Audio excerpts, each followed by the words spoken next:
The U.S. Army's role in the defeat of the Nazis and the liberation of the camps is widely appreciated, but its role in the Bricha is much less well known. After the victory in Europe, it was the U.S. Army that administered areas in Germany and Austria where most Jewish displaced persons found themselves. While most non-Jewish DPs went back to their countries of origin, the Jews could not do that, and as you know, Britain was opposed to their immigrating to Palestine.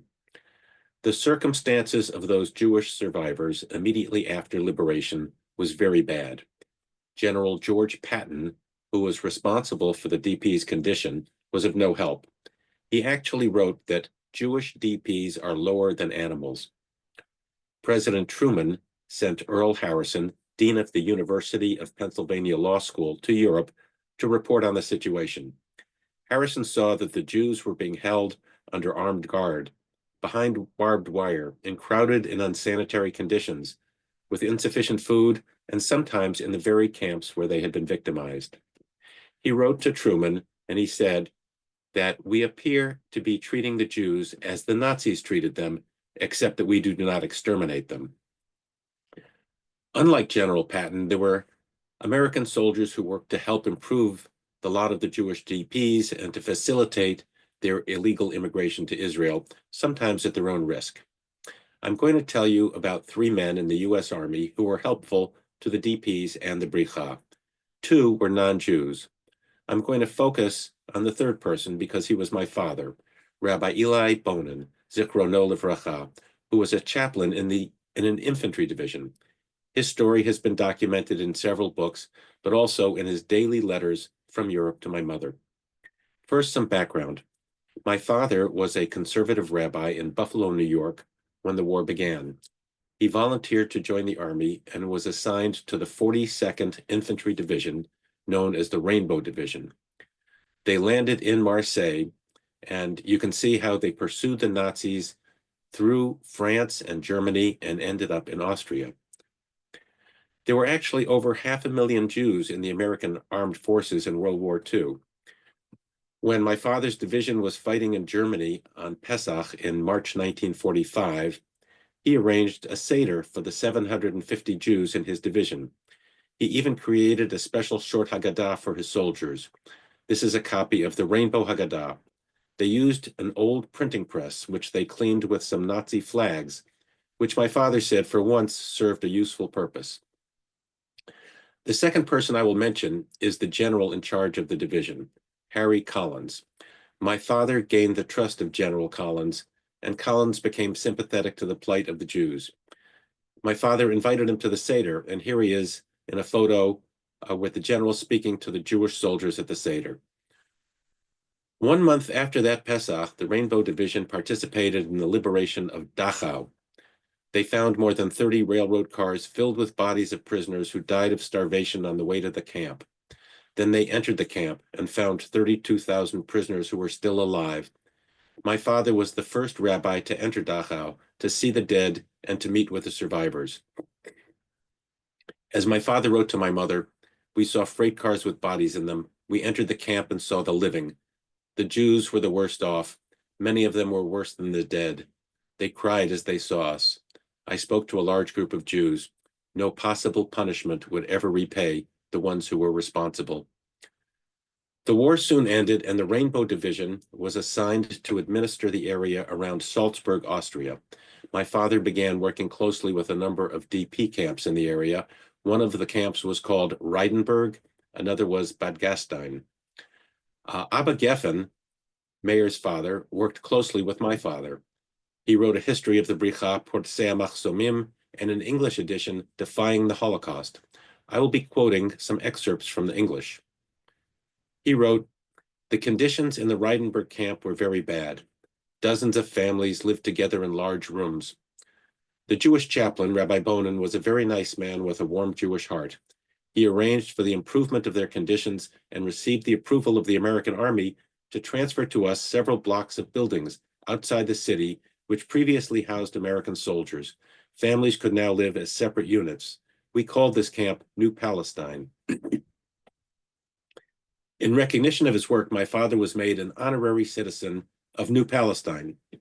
The certificate said, "You are amongst the first to advise our brethren in America of our physical and spiritual suffering, and through your efforts we have been afforded the opportunity of improving our position. Day and night, without regard to interruptions, you still continued with your practical good deeds for the welfare of our community, ready at all time to rush to our assistance." My father sent a photo to my mother with a note that said, "These are some of the kids I've been trying to help." This is my favorite photo from that period. My father saw that many needs were not being met. He wrote a letter to my mother and he asked her to get people to send packages for the DPs. He wrote, "I need soap, toothbrushes, toothpaste, food, Yiddish papers, clothing. The clothing must be new or must look like new. The morale of the people is such that I wouldn't give them old stuff." My father also asked his Jewish soldiers to write home asking for help. Within a month, over 500 packages had arrived. Eventually, over 50 tons of supplies were delivered. With the approval of General Collins, who was sympathetic to the plight of the Jewish DPs, he was able to get other amenities as well. In his book on the Bricha, entitled Flight and Rescue, Yehuda Bauer, who recently passed away, wrote that the treatment of the Jews differed significantly between other divisions and the 42nd due to a package project instituted by Chaplain Eli Bonin and by the benevolent interest of the very friendly commander, General Harry J. Collins. Collins told Eli to come directly to him, bypassing his chief of staff anytime he had a question regarding the Jewish DPs.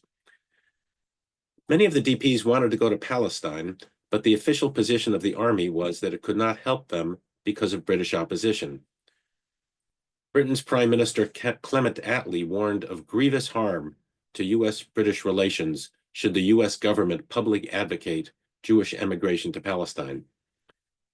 In defying the Holocaust, Geffen wrote, "Officially, Chaplain Bonin was liaison officer between the military commander of the American zone of Austria and the Jewish refugees. Like so many American officers and soldiers, he lent his utmost aid to the refugees, even if it meant endangering his position. Jews from the New World were resolved to redeem and rescue the survivors of the Holocaust and to inspire them with hope for peace and safety. Their help was doubly precious because it came before any organization of protection and rescue had begun to function. Bonin helped the Bricha people a great deal, being careful always to remind them, 'I know nothing of your illegal activities.' Wink, wink. Our American friends helped the Bricha to the point of even covering up for its illegal actions.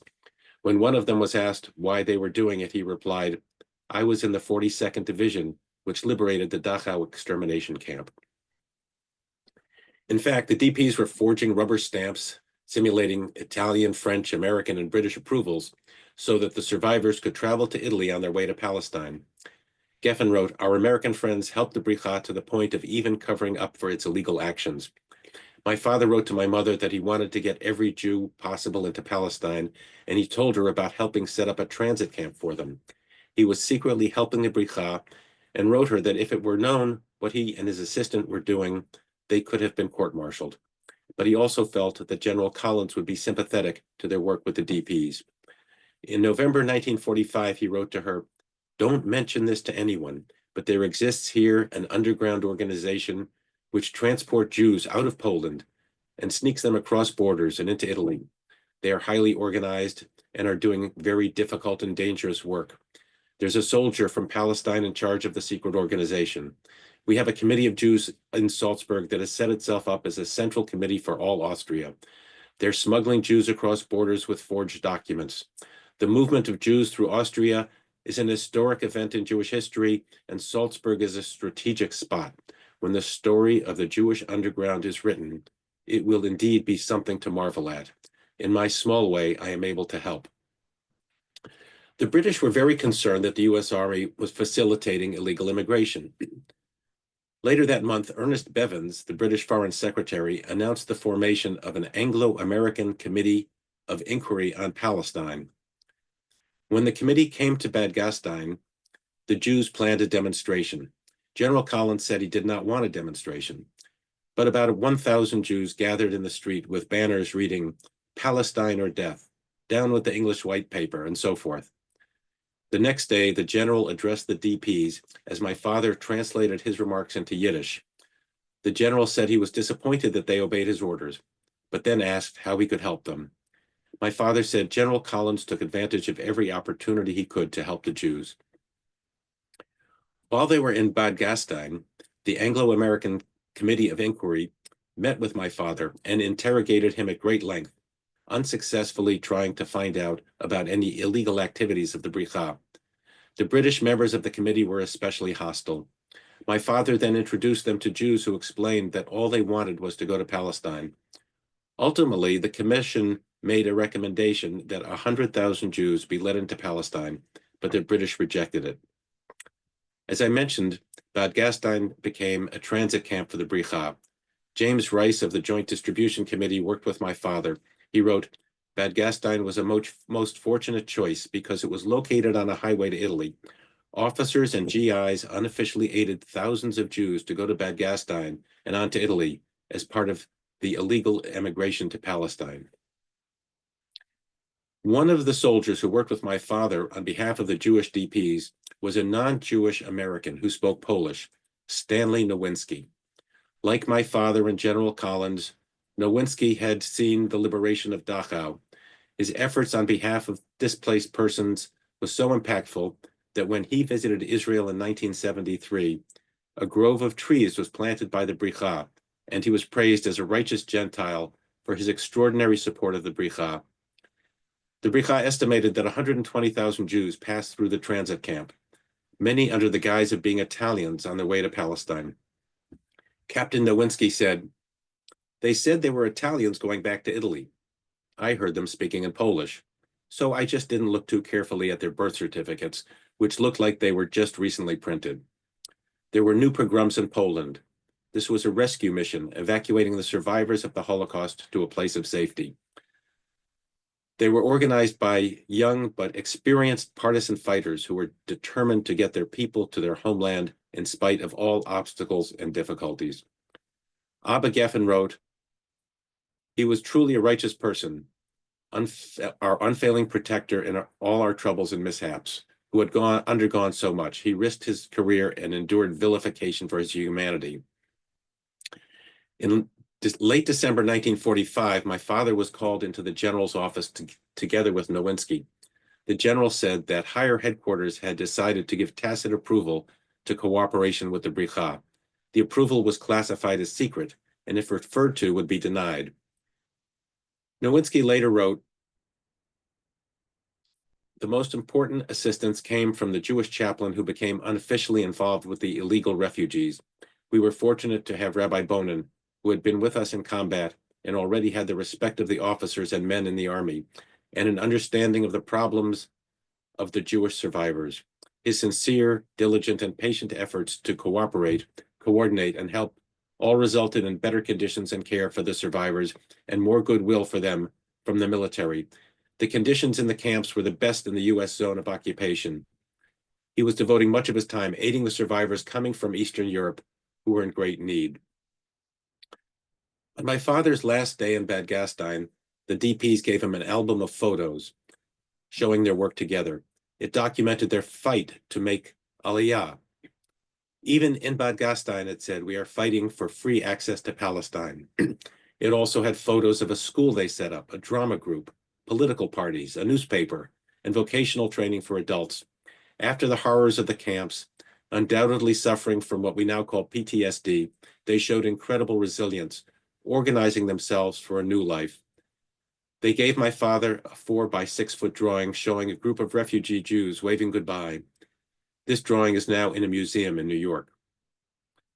Thank you very much for the honor of telling you about this chapter in the history of the Bricha. I wish you hatzlacha in your efforts to share this heroic story with many, many more people.